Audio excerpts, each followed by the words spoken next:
made the mistake of buying. I got Pokemon Shield because That's such a bad call. yeah, I had $60 and I was like, I'm missing Pokemon. Like just I think it's like the addictive loop that Pokemon has at its core is just so. Every time a new Pokemon game comes out, even if I've like this one, I've heard bad things about it and nothing really about it excited me. I was still in the back of my head. It's like I should get Pokemon. So I got it. You're missing And out on all your buddies, hanging out on each other's oh islands, yeah. just chilling, having such a Not good time. I not got only am I peaches, I got pears, I got apples. not only It's am I missing out on all the Animal Crossing shenanigans, but this is not a good it's not a good game. It is. It is. It's this game is depressingly childish. It just Like could have been something so amazing. it really could have, and it's really sad because I think Pokemon is trying.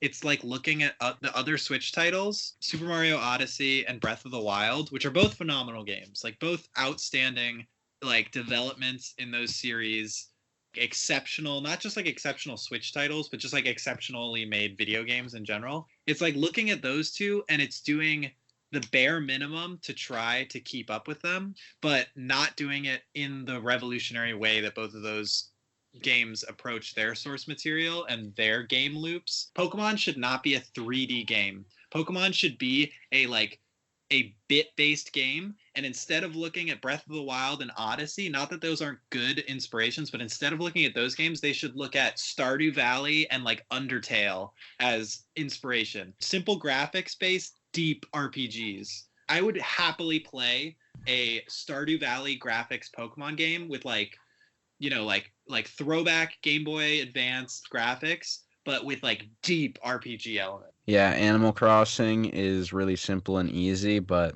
that's what makes it so beautiful. Same with Stardew Valley. I mean, Stardew Valley is like a Yeah. simple, fun game, and I've been playing that like on and Oh, off again. Stardew Valley's so good, and then it gets really like deep and emotional sometimes Yeah, as you bond with some of the townspeople and learn their tales. That's like, oh my gosh. I'm not at that level yet. Right now, I'm just trying to bone. I'm giving people flowers, fresh veggies.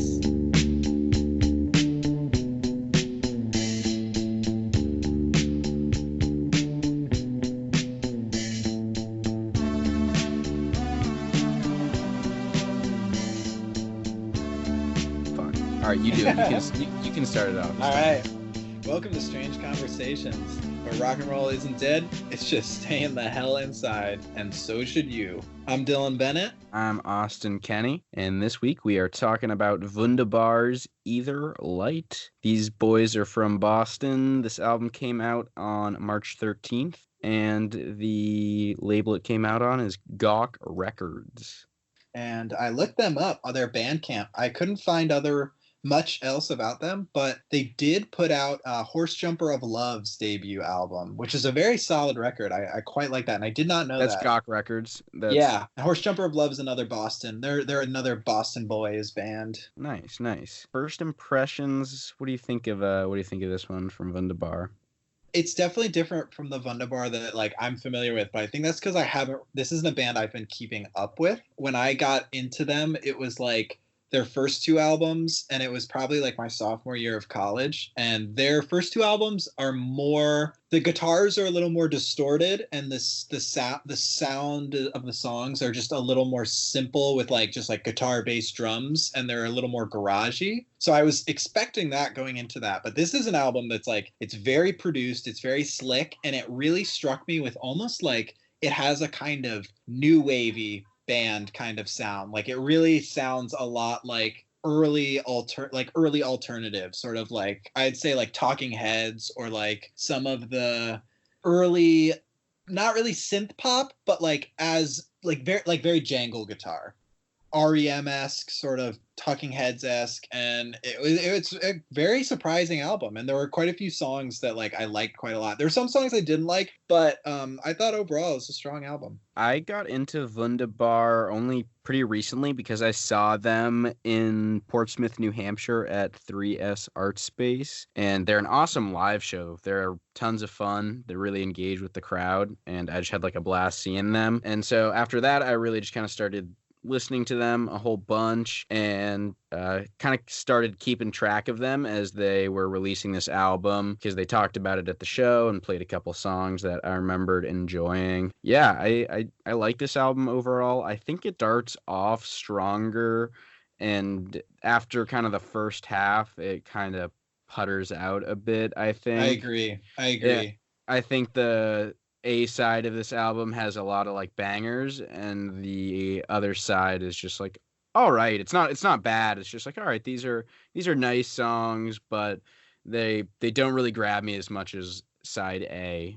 Besides for yeah, the side B was just like, I think the songs were a little slower and they had less identifiable like hooks. I thought what this album like really did really well. And I think what Vundabar just does generally, like what I can think of their earlier stuff that I'm familiar with, is they just write really good hooks. Like really catchy, earwormy, either choruses or just little like riffs, whether they're guitar or vocal or like a bit of both. They just make really solid hooks. And so the songs that really stood out were the ones that had really identifiable, bright, chirpy hooks. I think where the back half didn't really. I think Burned Off is probably maybe my favorite song on the album because I think it's got the best hook, and it's just an awesome song. It really bangs. I agree with that. I remember Out of It, the first song I liked.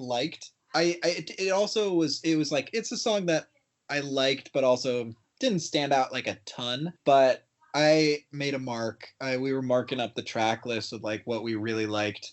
Burned Off, I think I agree. I think is the strongest on the album. I also really liked Never Call and Jester.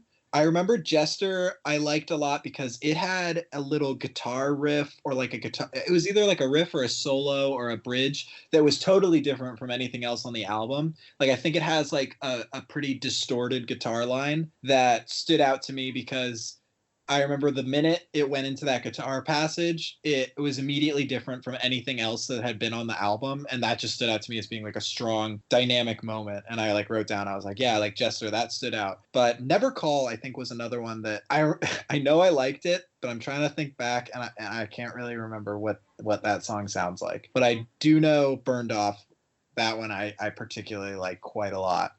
Something about this album that I don't mean in a bad way, but it at some points reminds me of the 1975, the song Codeine, Other Flowers, and Wax Face. I don't know, just some moments of it like kind of remind me of parts of the 1975 that I kind of like. I don't hate them.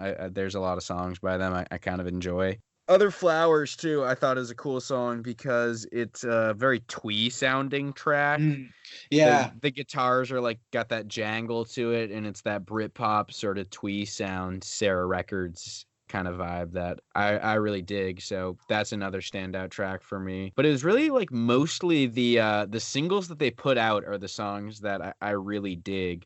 Montage Music, Petty Crimes, Burned Off, and Out of It. Those are all the singles, and those are like most of the songs that I would really say are my favorites off this album. I didn't really vibe with Montage Music, but I think that was just because it's a little too chirpy for me. It's definitely like indie pop, and it's definitely kind of like, out of all the songs, it's the most kind of like bubblegum of them. It's like the most like outwardly happy, and it's sort of like, I don't know, out of all of them, it's definitely the most accessible like song. And I think if any of these songs like take off and like get widely popular, I do think it would probably be like either Montage Music or Burned Off. I didn't really vibe with Montage Music, but I just thought that was because it was a little like, for me, it was like, it's kind of like when you eat something that's like way too sweet. Like, I was a little bit like, yeah, not really.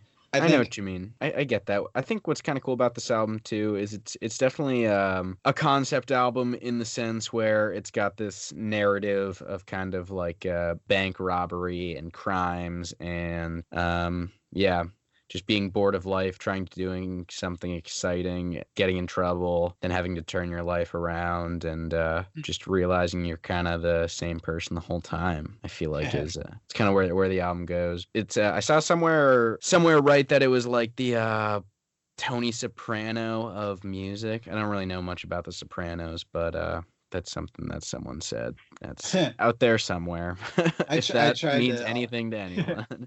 I also tried to get into The Sopranos. I think I just didn't. I didn't give it enough time. I watched the first episode, and I was expecting something really serious and dramatic, and like, because it's like The Sopranos. It's got this like reputation. The first episode is super goofy, like super like comedic, and not in a way that I think has aged super well. And so the first episode, I made it like 30 minutes into the first episode, and I turned it off. I got to go back and give it another chance. But I think I was expecting like Breaking Bad, sort of like early 2010s. But I guess I have to keep in mind that the first season was made in like 98 or 99 or something like that. So it is definitely, it stuff from then has not aged well. Like, Yeah, there's so many shows that I watch that I'm like, ooh, that didn't age super well. Like that 70s show, I don't know if you've ever like rewatched that show at all, but No, there's just did you ever watch it no, I didn't. previously? Yeah. It's just got some real off-base humor in it and stuff, and I'm like, man, the 2000s were a weird time for comedy. A Yeah, lot I of just sex road trip movies and things like that yeah. really are what dominated the box office for Yeah. comedy.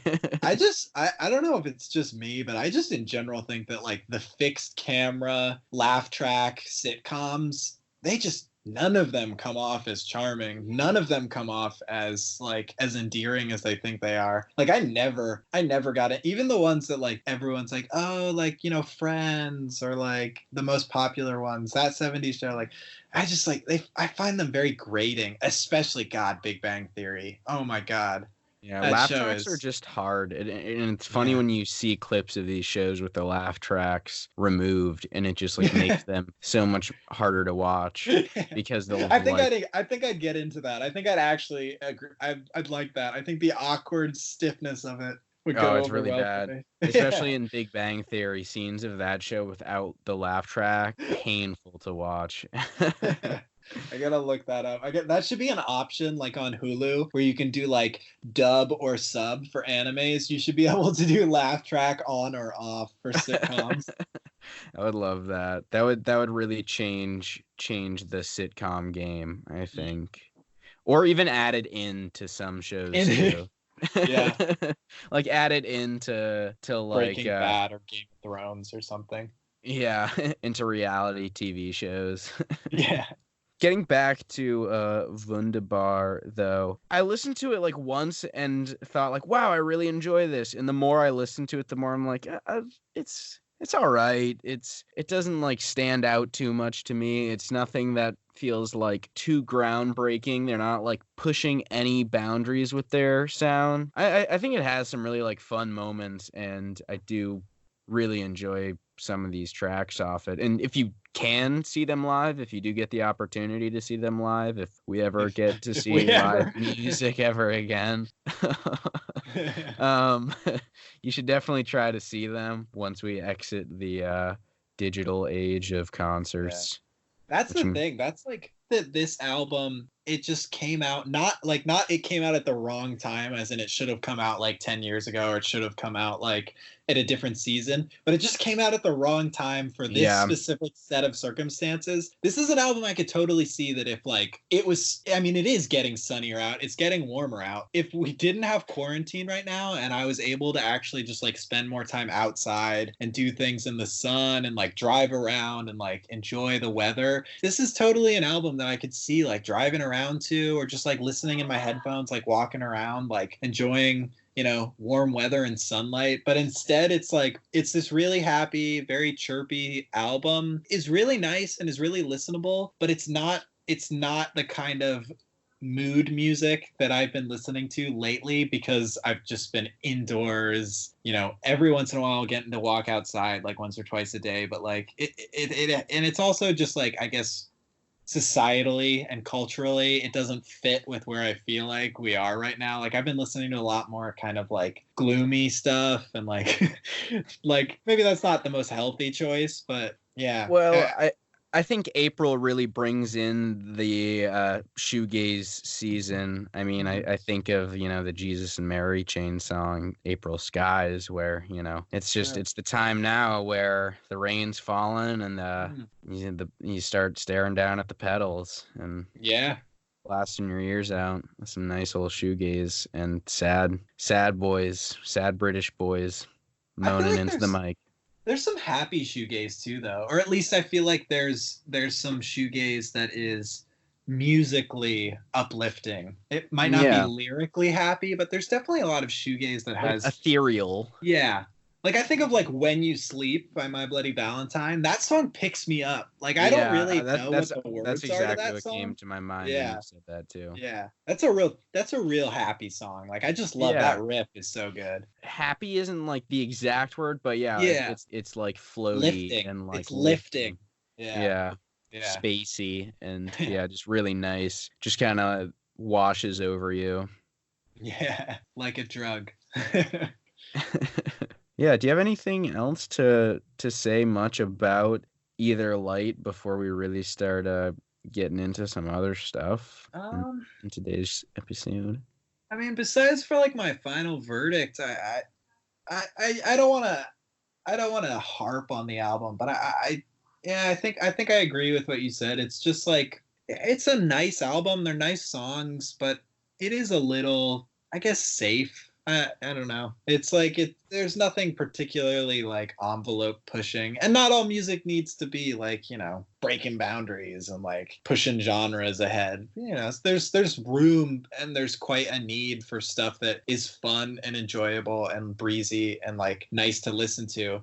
I think it's just, it's just it's like an album like that. It's filled with music that, easy to listen to, fun to listen to, refreshing, but it's not exactly like intellectually stimulating. And I think you made a good point too, that it just kind of came out at the wrong time. Like I think they had the right time in mind where this was Yeah. gonna be like coming out at a sunny, nice time where people were gonna be like hanging out, getting together and stuff, but it's kind of not been that sort of time and weather and stuff. So it's just not the album that I'm really trying to listen to a ton right now because it's just not the mood that I am in as much. So yeah, I think you're right in where if it were a different time, maybe I would be enjoying this album a lot more. But I think it's a little too like sunny pop Yeah. bubblegum. Strange conversations.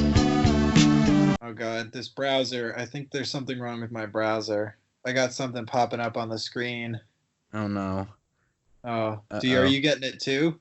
Oh yeah, dude. Those links you've been sending me in Skype, I Oh, shouldn't have been oh, clicking man. those ones. I know I should have been using an incognito browser. Uh-oh. Hot new singles in my area. Oh Oh no. man, that's not Yeah, good. They I are guess hot. they're pretty hot. They're pretty hot. We'll start off with I guess the obvious single I would be excited for, and that's the Car Seat Headrest Martin. At first I really liked this one, but the more I listen to it, I don't really like it that much. I mean, I like Hmm. it, but I don't know. I don't love it. I like Can't Cool Me Down more than I like this one.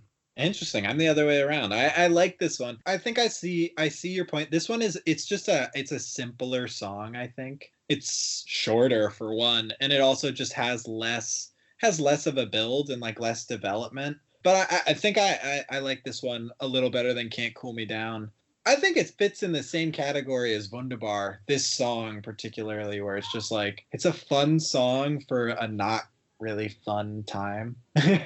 Like, Yeah, and I think in the scheme of what Car Seat Headrest is and why I really like Car Seat Headrest, this song isn't really much of that. This Mm. song is just like, yeah, it's like a simple kind of happy pop song where I think Car Seat Headrest writes really interesting kind of dynamic pop songs. Like, for example, Can't Cool Me Down, I think is like, I don't know if I would call it a pop song. It's just like it's a fun dancey kind of song, but it's a little different, whereas this is just kind of like some guitars going and some, some layered vocals.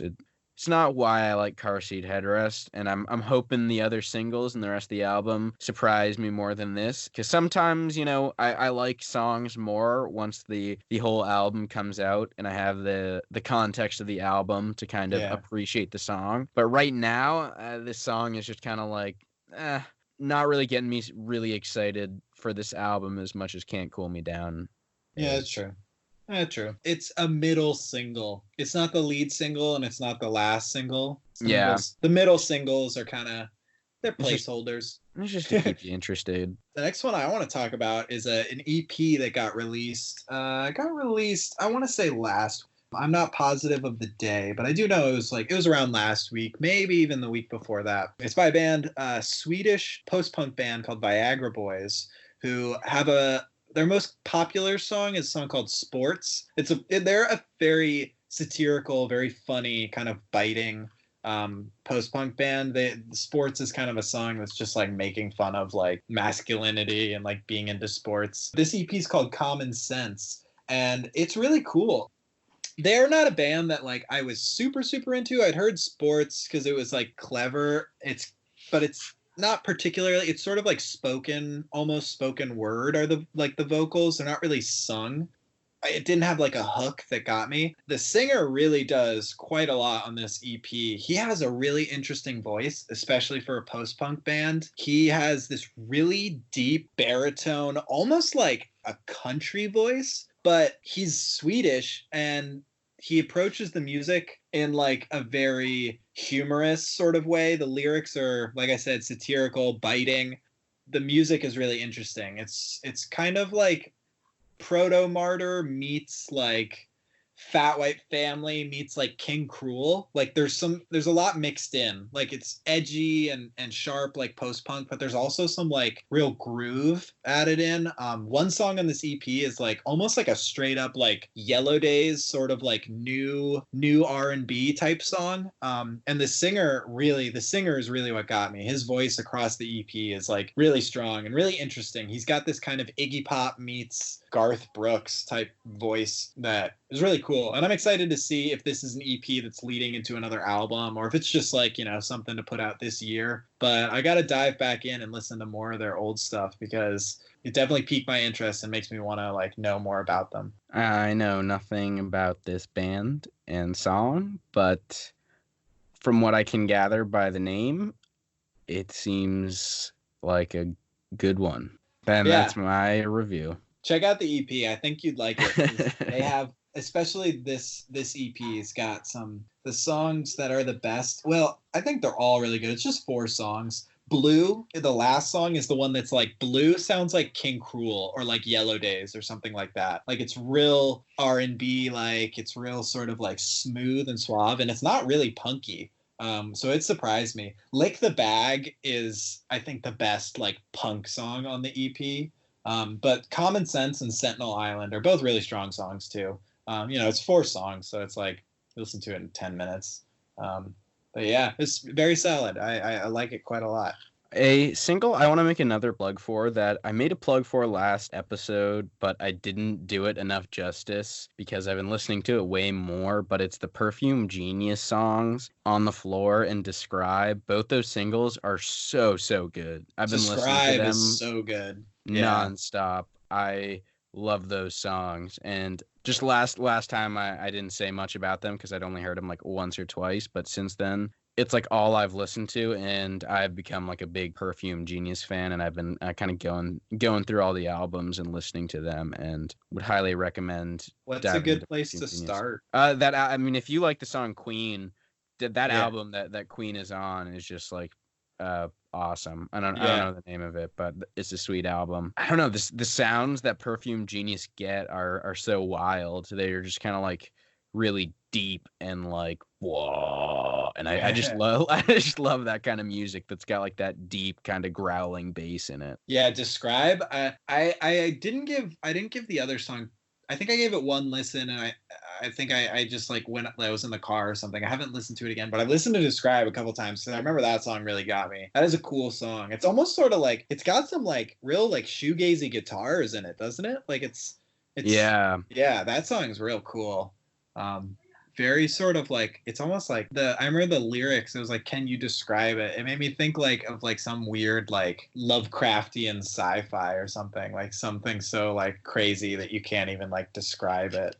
Yeah, well, it's actually kind of interesting you say that. It's the music video for it is kind of David Lynch sort of Oh, weird cool. style to it, where it is like, whoa, all this weird stuff happening that you can't really describe. And yeah, the music videos for both songs too are really cool. I've been trying to watch more music videos recently because I feel like it's something I've never really like gotten super into, but there's a lot of really cool music videos out there that I guess I don't know, I just never really appreciated it, and I'm trying my darndest to see what's out there for music videos. So I don't know if you got any good music vid recommendations, but I'm open to some. Oh man, I really recommend. I think Preoccupations makes really really cool music videos. And I'm also just a huge Preoccupations fan, so like I'm a big shill for them. But they, especially for the songs from Viet Cong, they made music videos for like I think like 3 or 4 of the songs off that album, and there's only like I think 7 or 8 songs on that album. But they're kind of like they're just basically like art films set to the music videos. But I think the one for Bunker Buster is the best like visualization of the way that song sounds. And it's so cool. It's like very dystopic and sort of like Blade Runner-y, glitchy. And that song, Bunker Buster, is like that's what I get from like that song. It's just this like real kind of like intense dystopic like cityscape song. They have very well done music videos. I would highly recommend checking their music videos out. I'll put that one down on the list for sure. What's the next single that we got Oh yeah. going on here, Dylan? I wanted to hype up Deerhoof's latest release. They put out a single and a B-side, Future Teenage Cave Artists. Deerhoof, I'll be honest, is a band that like I really have never listened to them much. I maybe There's so many bands with deer in the name. Yeah. Deer Hunter, Deer Hoof, Deer Tick. Deer Tick, yeah. That's 3. That's 3. That's a lot. That's a lot. 3. Rule of threes, right? Yeah.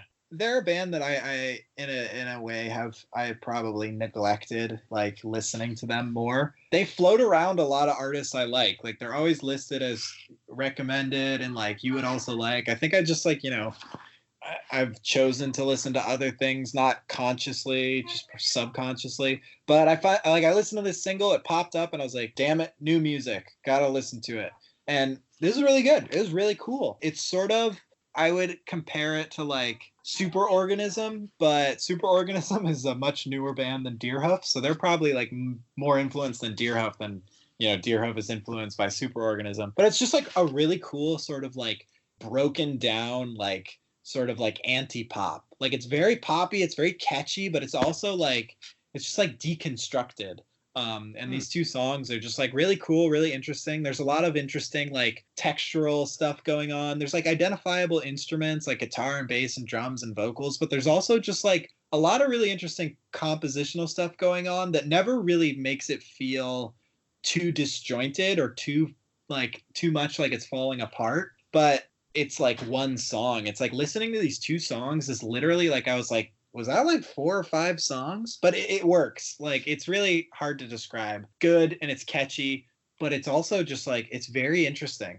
And it definitely makes me want to listen to more Deerhoof. So I think I'm definitely gonna do that. I assume maybe an album is coming out. That this might be the lead singles from it. But I'll have to look into that. I haven't actually seen anything about like an upcoming release from them. Maybe there is one coming up. I guess I'll keep an eye out for it because this definitely piqued my interest. Yeah, this is another one I have not listened to, but I will listen to on the playlist that we have for each episode. I think we're going to start doing it now. We're going to do episode playlists.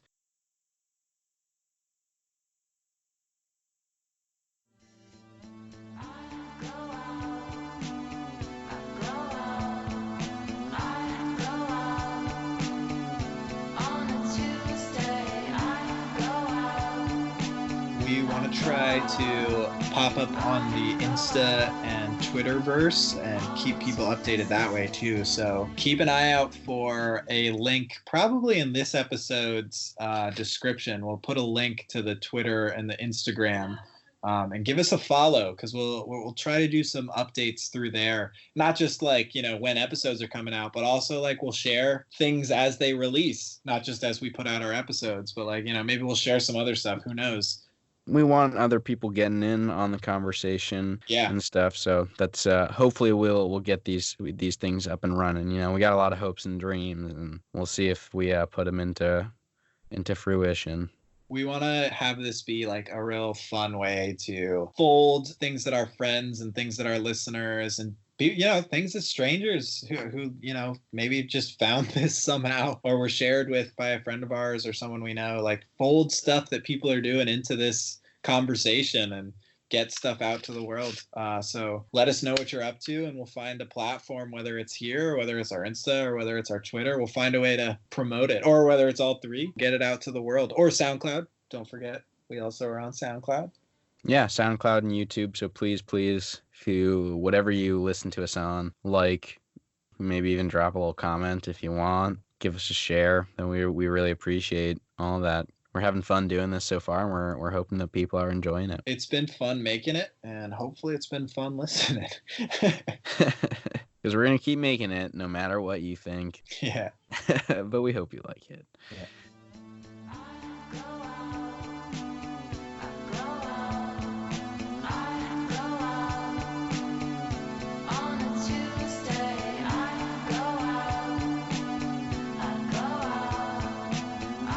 You could practically do a whole episode on yeah, really. I'm sure one day, probably a couple months from now, we probably will end up doing an episode on it. It's the OCs. They put out a YouTube video titled "New Album Live Rehearsal" from Zebulon, which I believe is a venue in New Orleans. They mentioned being in New Orleans in the video, so I just assume that they're playing in New Orleans. But I've seen something from Zebulon that was OCs related on YouTube before. I think they put a live show out a couple years ago. But anyway, so this was all new material, all unreleased, unnamed songs. And it was just like them playing in the venue, running through. I don't know if this is like a track list, like this is the way the album is looking to go, or if this is going to be just like how they want to play it live, whether it's all scrambled up. These songs really got me hyped for whatever this album is going to be. I just thought this was a really cool way to get hype out for an album. It just the whole live performance in this new age of digital concerts that we're in. I haven't been super pumped about the quality of a lot of how these live Instagram stream bedroom concerts are, because it's just someone's iPhone in their bedroom, and it's just really scratchy quality. But this was a video that they posted, and the cinematography is actually really cool, and it just got me really excited. Right the second they start playing, it's just it starts banging, and John Dwyer just starts doing his thing. I'm excited to see what this turns into. Like I said, I haven't listened all the way through it. The bits and pieces of it that I've kind of skipped around to are the OCs that I've enjoyed, because I haven't been super crazy about the last two albums, to be honest. I wrote a little blurb. Today I went through and I listened to the whole thing, and I marked where songs ended and started, and I gave my little thoughts on each little song. Yeah. Of course. Yeah. And then I also I did an overall take, and what I said was that these songs that they just put out, to me, it's the perfect little synthesis of what I love about the OCs, what I love about their older material, and also what I have been interested in their newer albums. They just finally synthesized it in a way that I think really came together in a really unique, really fresh, new sound for the OCs that I can fully get on board with. Because the last two albums, to me, they sounded like a lot of searching, and trying to find that sense of identity. There was a lot of playing around with new genres, new styles, new sounds, new formats, longer songs, shorter songs, interludes, instrumentals. But it finally seems like with these songs that they've really taken it all into like a full package, and I'm really really excited to see how these songs come out in like a produced actual album. I hope they don't do too much more than the way they played them live. I think the way they played them live is like perfect. They don't need to be more dense, they don't need more tracks, they don't need more instrumentation. They really killed it, and I'm very excited to see what comes out of this next album. And it's finally got me like really hyped about the OCs again. Like if I was to be honest, Smote Reverser I think is the worst OCs album, and Face Stabber is not far from the bottom. And that being said, they're still good albums. They still have great songs. They're just, I hold them at such a high standard that like it was a bit disappointing for those two albums to not really live up to my standards that I arbitrarily set for the band as a fan. You know. Well, I think something you said that is interesting is so many of these like Orange County, San Francisco kind of bands is they have like they're always releasing albums or not, you know, garage rock bands are always releasing an album like every month, every year, like every week there's always like a new album from some like Ty, King Gizzard and the Lizard Wizard, Wand, White Fence, all those kind of bands are always dropping something, are always starting new projects together. And they're always like not searching, but they're just like trying out different sounds all the time because they're just always making music. And I think that's what's so cool about that scene is it's always putting out something. And then every once in a while, as they're like messing around, they like find a sound that just like really hits. And I think the OCs are finally kind of coming back to that, which I'm excited to see. It's the OCs I do enjoy. Lyrically and stuff, from some of the lyrics I could make out, I was not blown away, but you know, I don't think it's ever been their strong suit. Yeah, for sure. They're not, you know, you can't often make out their lyrics, but I don't know. I was listening in to some and I was like, feeling high, feeling low. You know, that's you know, good one. Yeah, it's definitely it's got me into OC's mode again, which I'm excited to be into. But I do agree with your take on like the sort of like the San Francisco band, the garage band titans, is that they put out so much material and they're constantly like experimenting and changing and tweaking that like we do have to forgive them when not every album is like come like a banger. But it's great when they kind of like they come full circle and they've been searching for a while and they release something that's just like absolutely amazing. And I think the OCs and Ty Segall especially, they do that a lot. They're constantly like going through these cycles of change and reinvention, and then like they just put out these benchmarks, and then it's like, you know, put out a great album and it's time to change more, time to develop more as a band. And it's exciting. It keeps you on your toes as a fan. You know, the last thing I'd want is to just have an OC's album come out that like I didn't feel anything when I listened to it. Strange conversations. This next segment I want to bring you into, Dylan, kind of inspired by the OCs and a lot of these LA garage bands. We talked about last episode or a couple episodes ago how fantasy and lore kind of inspires a lot of these bands. So what I put together here is a list of some random metal band album titles and a list of some monsters and spells and other like kind of D&D stuff. I'm going to give you two names. You're going to have to guess which is the metal band and which is the D&D reference or thing like that. I'm going to give you a warning. I actually just started my very first D&D campaign. Oh man. Yesterday. Yeah. Oh, so you might have a more of an upper hand on me than I expect. Don't worry, I've only played for 3 total hours, but I have quite a lot of fun. I'm very, very excited to keep playing. See where my character goes and where my quest goes. But these are 2010 plus albums, metal albums, if that helps you in any way narrow down. Do I get extra if I know the artist? There's one on here I think you could know. That's the only hint I'll give you. But Right. all right, here's the first one. You're gonna remember one. There's an album title and there is a D&D thing. So Colored Sands and Purple Worm. Colored Sands and Purple Worm. Colored Sands or Purple Worm. Okay. Purple Worm is D&D creature, and Colored Sands is a metal album. Ding ding ding ding. You're correct. Is Colored Sands like a stoner metal? Is it like Sleep or something like that? I don't know. I did minimal research on a lot of these are. It's a band called Gorguts. Gorguts. And I know nothing beyond them besides that album name and their name. A Purple Worm is a monster from D&D. And you got to be careful just randomly throwing metal bands in here. You might accidentally pick like a Nazi one. Yeah. Like I said, minimal research done on this. Disclaimer. All right, so round 2. Here we go. Choice number 1, Fear Inoculum. Oh, that's Choice metal. number That's 2, metal album.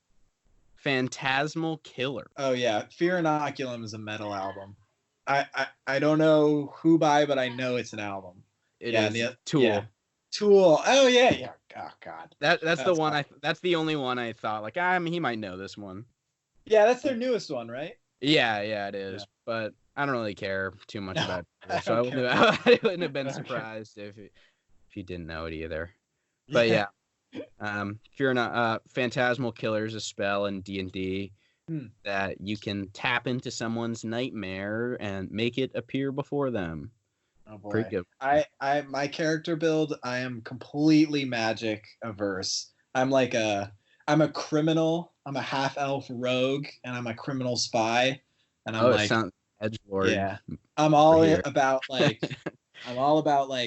political and organized crime intrigue into like the way that like politics and organized crime interact in this world. Yeah. Karl Darkmarks. Yeah, exactly. All right. I still got 2 more rounds here for you if you're ready. All right.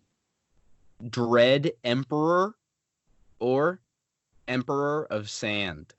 Oh boy. I think Emperor of Sand is the metal album and Dread Emperor is the D&D creature. Nice. You're 3 for 3.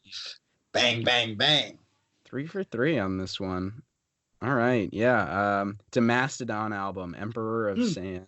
Okay. I know Mastodon. Yeah, I know them. Don't know much more about them than that. Yeah, I think I played one of their songs on Guitar Hero or maybe Rock Band. It was a good song. Not in my wheelhouse, but I remember being like, yeah, it's cool. They're not really like a screamy like black metal band, so I kind of get with them. Like they're more just like heavy riffs and like real sci-fi sort of fantasy elements, but they don't really do the whole like blah blah blah blah. I don't really fuck with that. Yeah, and then the Dread Emperor is D&D Critical Role is a podcast, and it's the villain in one of the parts in it. I have not listened to it, but it is practically canon in D&D at this point. Critical Role is. And are you ready for your final round? I'm ready. Can you get a full sweep here? Let's see. A lot of pressure on this one. I know. I usually disappoint, so. All right, ready? Let's do it. Nothic or Collis? Oh boy, these are definitely like some like Norwegian death metal. Whoever the metal album is, Nothic or Collis. Nothic is the metal album, and Collis is the D&D character. Oh, I'm so sorry, Dylan. Damn it! You did not get a perfect game this time. Nothic is a little D&D monster. It's got one eye, and it can like make you freeze in place or something like that, I think. And then Collis is an album by a metal band, Meshuggah. Meshuggah. Yeah, dude. I don't know much about album, but I'm pretty sure people, even metal fans, don't like Meshuggah. Dude, I thought you were gonna get the Meshuggah one at least. Dude, if it's not by Godsmacked, I don't listen to it. But that is the end of Metals and Monsters. Metal and Monster. Is what we're calling that one. Eminem. Eminem. But yeah, that's that one.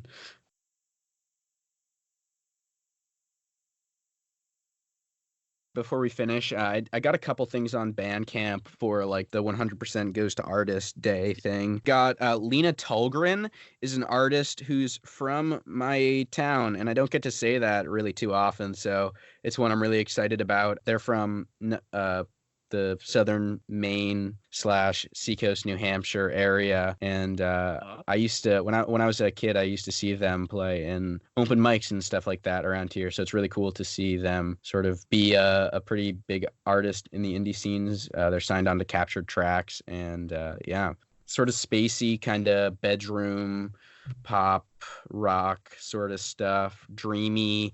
Really nice, kind of. It's definitely good quarantine music, I would say. Did you have another one of their albums like at school? Yeah, I did. Actually. Yeah, I think you played it once. At the radio station. Yeah, they're really cool artists, and like I said, I don't get to say too many artists that come out of like South Berwick, Maine / Rollinsford, New Hampshire. I think is where they're from. It's awesome. So definitely check that out. I also got a Sacred Bones compilation. Sacred Bones is the record label that Black Marble is on, and that's the whole reason I got it. Oh, and that, baby, Sacred Bones is the shit. I love Sacred Bones. They've got so many good bands. Black Marble is definitely one of them. So there's a lot of really tight artists on that compilation. I think it's still on Bandcamp. It's Bandcamp only. It's called I Fall in Love with Light, and yeah, it's just tons of sweet mood music. You know, like they do sick compilations. I have two of their compilations, older compilations. They did this series called like Todos Muere, and I have volume I think 2 and 3. And I just found them like randomly in a Baltimore record shop, Soundgarden. They're really cool. Man, they've got such a stacked roster. They have Amen Dunes is on Sacred Bones. Exploded View, who is Annika's band, is on Sacred Bones. Man, there's a ton of others that I'm forgetting. The lead singer of Ice Age has a solo project on Sacred Bones. I know I'm forgetting them. Destruction Unit, which Jay Retard used to be in Destruction Unit a long, long time ago, but they moved on without him, and they have a couple albums. They're like really, really spacey, like really shoegazy, like garage rock. Yeah, punk like doom punk. God, there's so many others. I have quite a few. I have quite a few Sacred Bones records in my collection. I feel like with what we just kind of like said about Oblivions makes me think about how ridiculous genres get and how what did we even just say right there? Like spacey shoegaze doom punk. Did that mean garage anything? Doom punk? It means something to the people who know what you're talking about. If you know, then you know. If you're in the know, then you know.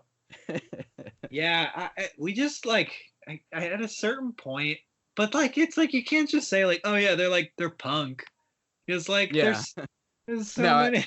I know what you mean. But it is just like so funny sometimes how deep you can get with the subgenres when describing a band, that you can always fall into like a deep hole of at a certain post new wave shoegaze. At a certain point, I think it just comes down to like we're at the point where every single artist has their own genre. Yeah. And it's like it's just mixing and matching these different words into like a sense that gives you an idea of what they sound like. It's all just a bunch of indie trash. You know what's also cool? Sacred Bones puts out a lot of like horror movie soundtracks. They put out on vinyl, which is really cool. They put out Parasite soundtrack. They put out the Lighthouse soundtrack. Oh. They put out they put out others. But they also, David Lynch does his own music through Sacred Bones, and so does John Carpenter.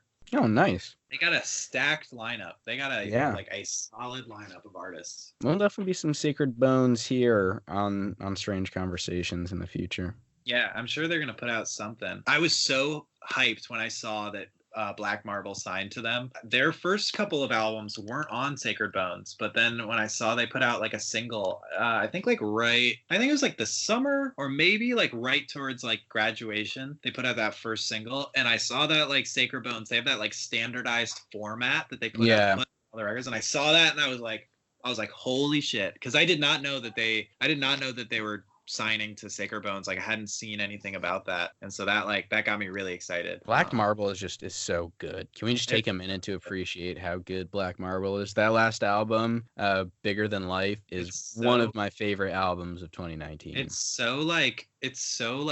like nurturing for the soul. It's like, it's this weird, just like lovely, like nostalgic sort of like, I don't even know what it is. It's just like the first time I listened to this album, I was like, I've known this album my whole life. Yeah, exactly. All right, I think we're getting down to the end of our time here this episode, Dylan. So as always, let's bring it back to Vundabar's Either Light. Are you gonna listen to this one again or not? If this quarantine lifts and I get to go outside a lot more and I get to like actually have like, like a nice spring and early summer, I'll probably make a summer mix. I've been trying to do it every year. I can see a couple of these songs making it onto that mix. It's not something that I'm going to be listening to like regularly day to day. It's not fitting the mood and the vibe that I've been in for the past few weeks. Burned Off is like a really great driving song. I'll say that. It won't be once until we all come together once again and are able to listen to music under one speaker system. Yeah. Will this album really be played a lot for me? It's fun. It's good. I do enjoy it, but it needs a sunnier day for sure. Yeah.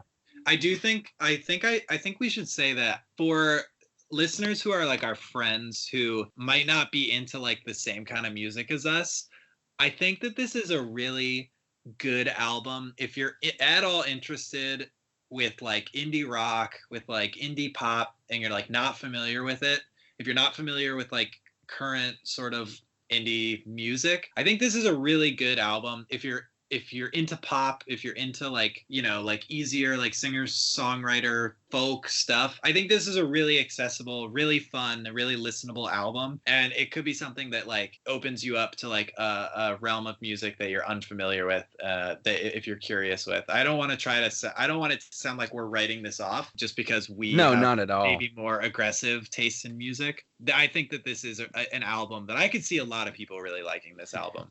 Yeah, I don't want to say I dislike this album at all. I do enjoy this album. It's just, it definitely not my current vibe. I'm just not into kind of the sunny day rock. But yeah, I agree. If you're trying to dip your toes into any indie rock, this is definitely a great place. And I can't stress enough how great these guys are live. If you get the opportunity to, once the quarantine days are done, see Vundabar live, catch them on their tour. They really know how to put on a live show, and that sometimes even seeing a live show is what makes an album that much better and that much more special to listen to. You know what I mean? That is true. Seeing something live can totally transform the way you like listen to a song, especially if it's approached in a really interesting and like different way than it's recorded. And I always respect that. I always like to try to give music a second chance live if I'm not sold on the recorded version, or vice versa. Yeah, for sure. God, I really hope that the OCs just straight up record, just straight record this the way they play it live. Please don't overdo it. Don't overdo it in the studio. John, old Johnny boy, if you're listening to this, which you probably are. Of course, definitely made it out to him. My good friend John Dwyer. Don't botch this album for Dylan. We need this album, John. All right, that's all the time we got here today. Thanks everyone for listening to this strange conversation. I'm Austin Kenny. I'm Dylan Bennett, and I hope everybody stays sane, stays healthy, stays inside until we're told not to, and productive things. I don't know. This has been another episode of Strange Conversations. Well. Play us out automatically.